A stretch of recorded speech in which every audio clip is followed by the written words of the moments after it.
16시간의 마라톤 심사 끝에 오늘 새벽 법원이 민주당 이재명 대표에 대한 구속영장을 기각했습니다.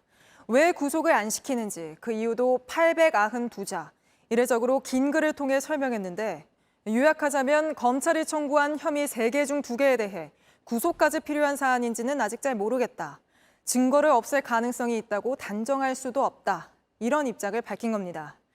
검찰은 이런 법원의 결정에 대해 죄가 없다는 뜻은 아니라고 애써 의미를 부여했지만 수사의 타격은 피하기 힘들어 보입니다. 민주당은 무리한 수사에 대해 대통령이 사과하라고 대대적인 반격에 나섰습니다. 먼저 구치소를 나서는 이재명 대표의 모습부터 여도현 기자가 전해드립니다. 오늘 새벽 2시 20분쯤 서울 구치소 앞에 모여있던 지지자들이 술렁였습니다.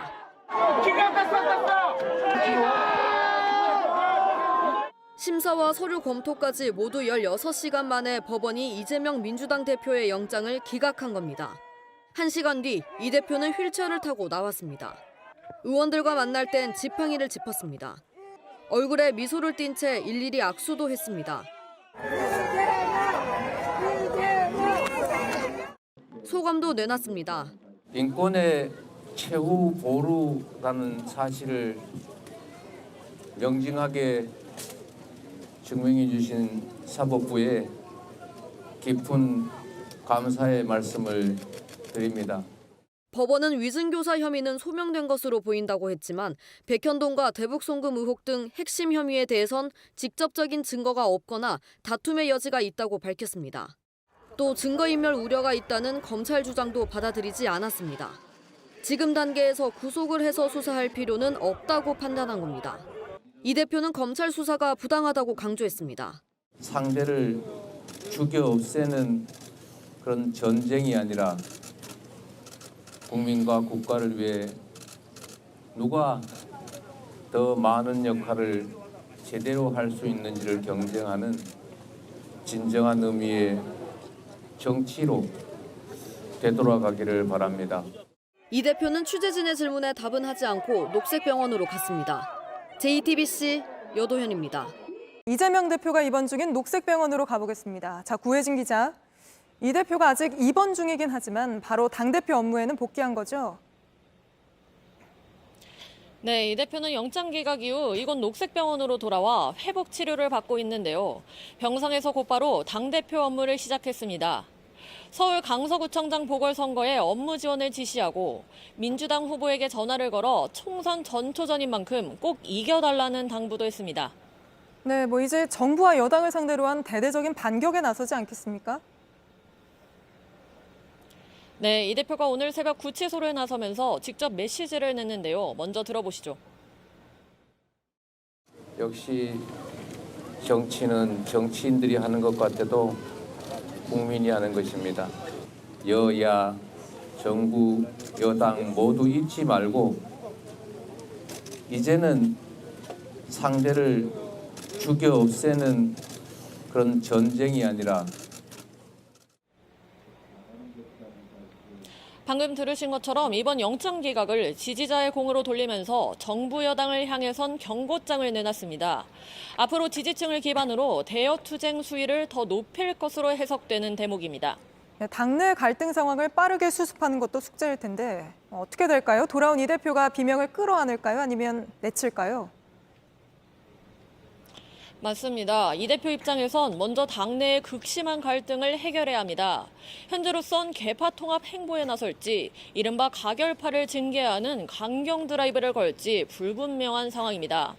비명계 송갑석 의원의 사태로 비어있는 지명직 최고위원 자리에 어떤 인물을 앉히느냐에 따라 이 대표의 향후 당 운영 방향을 가늠해 볼 수 있을 것 같습니다. 다만 비명계 일각에선 이 대표가 구속은 면했지만 향후 재판에서 유죄가 선고된다면 이 대표의 리더십이 또 한 번 흔들릴 가능성도 배제할 수 없다는 지적이 나옵니다.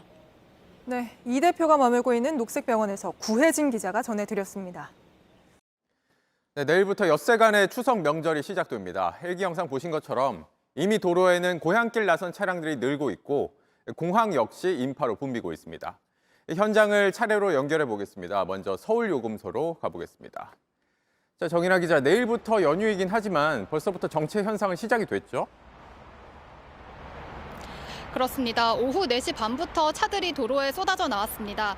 특히 도심은 퇴근과 귀성 차량이 뒤섞이면서 지금 이 시각 극심한 정체가 빚어지고 있습니다.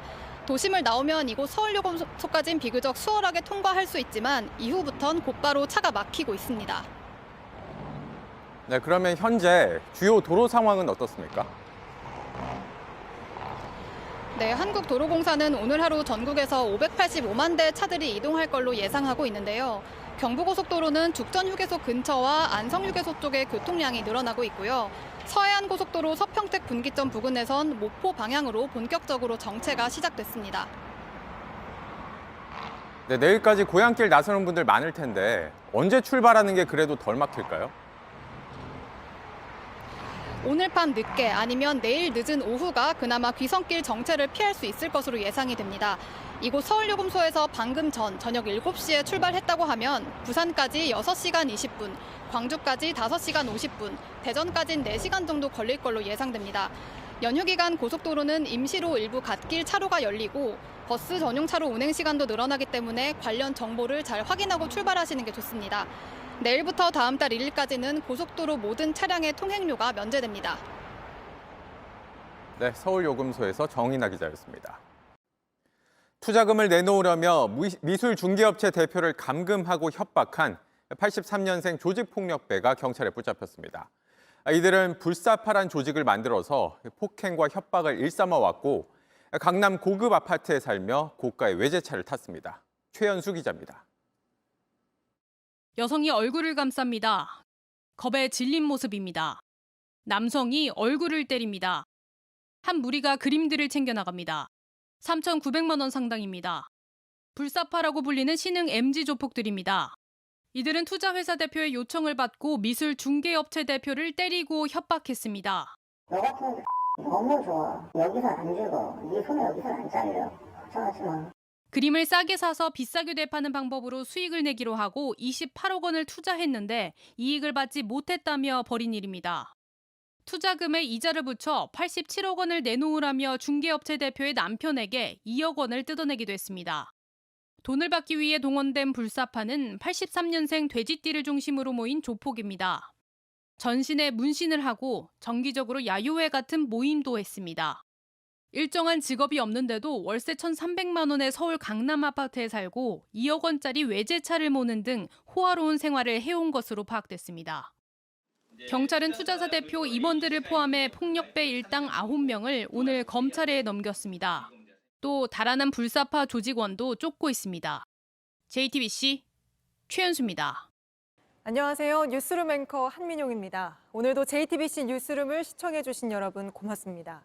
오늘 저녁에도 뉴스의 현장에서 찾아뵙겠습니다.